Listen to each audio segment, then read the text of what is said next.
And raining in Pampanga, hindi ka ba nilalamig? Yes po, maulan pero hindi tayo papapigil. Another video, another birthday and serye vlog na naman. The way sleeveless cardigan from Closet by Kay. Fit check! Yeah, hello! Hello!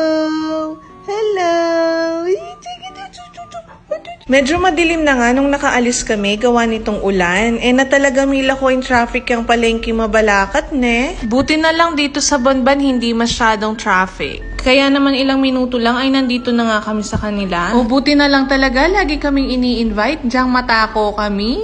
Char. Ay nako, pag auntie ko talagang nagluto, alang aliman yaman. Ay, latis ne.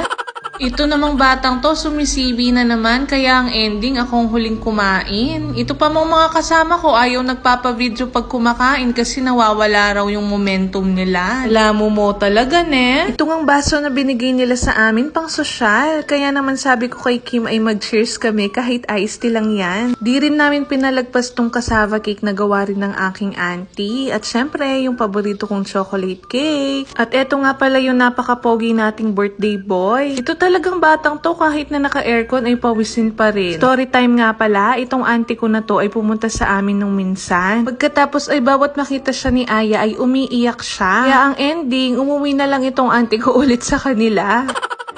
Pag kasi hindi niya madalas nakikita yung mukha ay talagang nangingilala siya. Olen, sinibine na naman king pinsan ko. Balutin mo ako ng hiwaga ng iyong pagmamahal. At habang nagsasaron nga si mama ko, ay tinry ko muna tong lato-lato na to. Diyos ko, ikwa na narugong melaos, hindi ko pa alam laruin. Ay nuko, tignan nyo naman yung binalod ng mama ko. Kahit yata 1 week may uulamin sila. Ewan ko na lang kung ma-invite pa kami niyan sa susunod. Siya, yun lang. Thank you for watching!